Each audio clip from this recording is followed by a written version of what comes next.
All right, so just to continue the integumentary system, I'm going to switch it up just a little bit. I'm going to make copies of my notes so then you guys can just have those, and then I'll make it a little bit easier as you're watching the video. So the next part that we were going to talk about was the structures that we find within the dermis and then the hypodermis.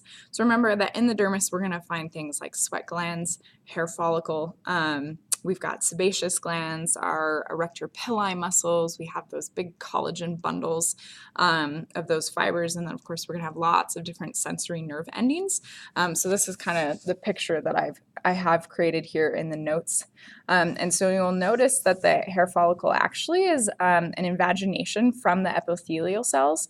And so you'll find that that inner layer is being created for the hair follicle from epithelial cells. And a lot of times I kind of look at that and think, oh, it's coming from the dermis, but it's actually simply an invagination from the epithelial layers above in the epidermis. Okay, so talking a little bit about the hypodermis, we also consider that the subcutaneous layer, which is kind of like our fat layer. And so it's there for helping to protect our organs.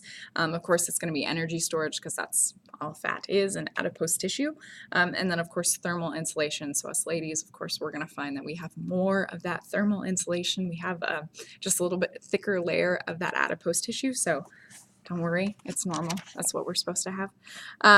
And as women, we're actually going to store kind of that extra fat in our abdomen along within our forearms and in our hips. Men, on the other hand, are going to be storing it in their neck, their abdomen, and in their buttocks.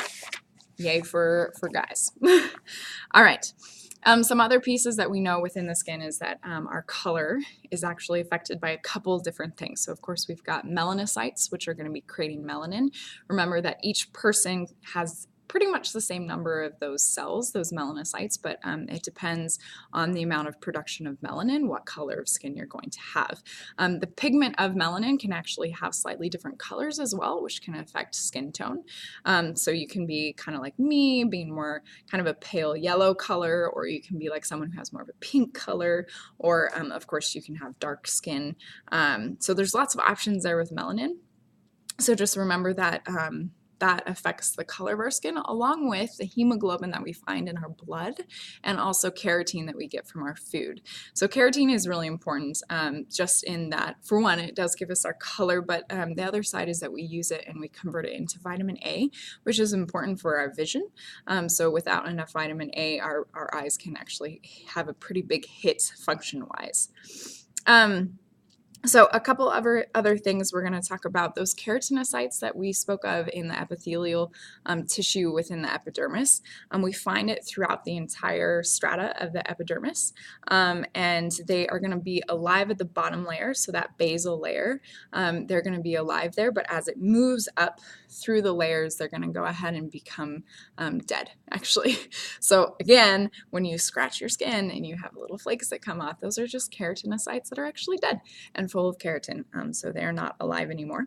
And they make up pretty much the most of the cells that we find in the epidermis, so they're the most abundant cell type, and of course they're going to be responsible for synthesizing the protein keratin.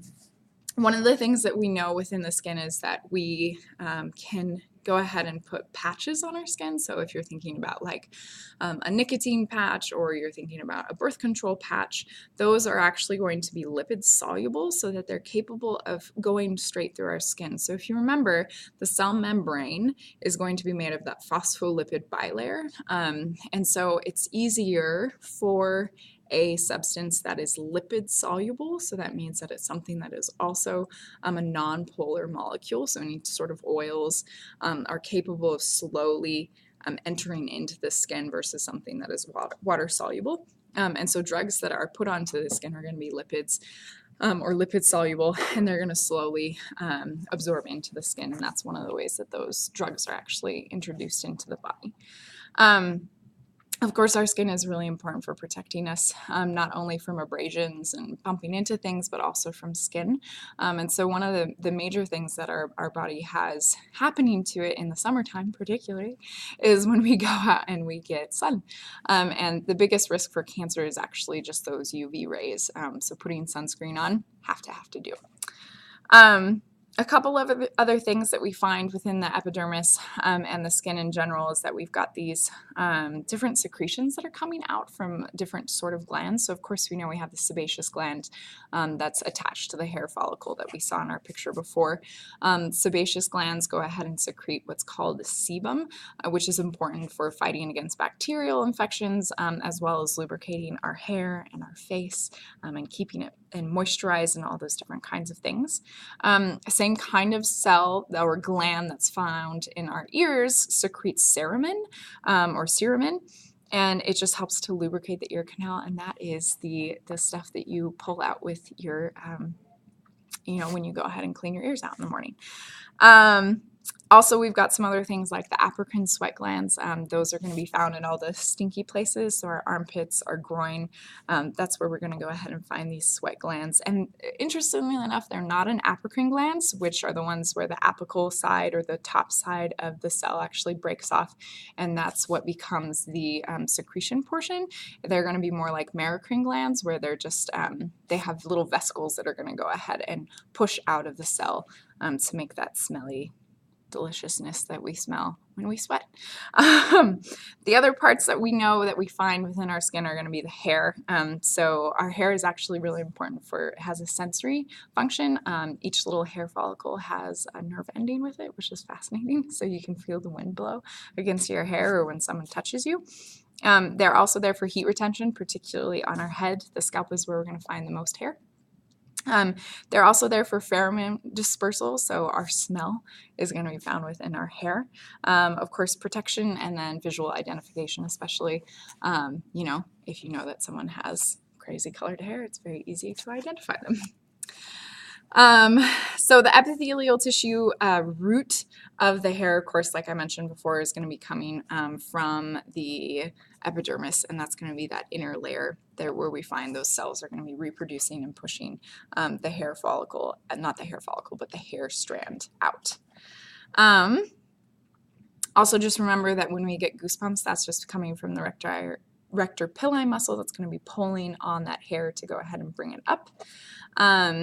And that the bottom part of the hair is actually where we're going to find the hair bulb, is what it's called, is where we're going to find those replicating cells. And those are the ones that are alive. This stuff down here is actually dead. It's just the stuff right up here that's going to be alive. So interestingly enough, we have different types of hair on our body. So if you, touch your face or the hairs on your arms, those we call the vellus hair, and so it's just the primary hair of humans, and really fine, unpigmented, very thin. And then guys are going to have hair that's different than vellus on their face, and we call this terminal hair, and it forms the beard of males. The last couple of parts that we have are about fingernails and wound healing. So our fingernails are super important for protecting the distal portion of our fingers, and they're important also for picking up. So if you have slightly longer nails, you know that you sometimes have an easier time being able to pick up little things. And there's only one really active growing part, right? So we can clip our nails and it doesn't hurt, but it's going to be down here, and that's going to be the nail matrix. That nail bed is where we're going to go ahead and find our nails actively reproducing. And it's coming from the stratum corneum, which makes sense, right? Because the corneum is going to be where we're going to find lots of those keratinocytes that have lots of keratin, and that's what makes up our nails and also our hair. Lastly, we get wounds, right? We bump into something, we get cut, whatever it is, you're chopping vegetables. So there's two types of leukocytes that clean up debris. So remember, leukocytes are a type of lymphatic cell that are important for fighting against disease. And so macrophages and neutrophils are important for cleaning up any debris around a wound. And then, of course, making sure that we understand those severe injuries that we might get. Those deeper cuts are going to create scars by fibroblasts, and they're made mainly of collagen. So fibroblasts, remember, are the ones that we find within connective tissue that are going to be secreting fibers, and so that's going to be those collagen fibers that are making up that scar tissue. All right, good luck on the integumentary system, guys.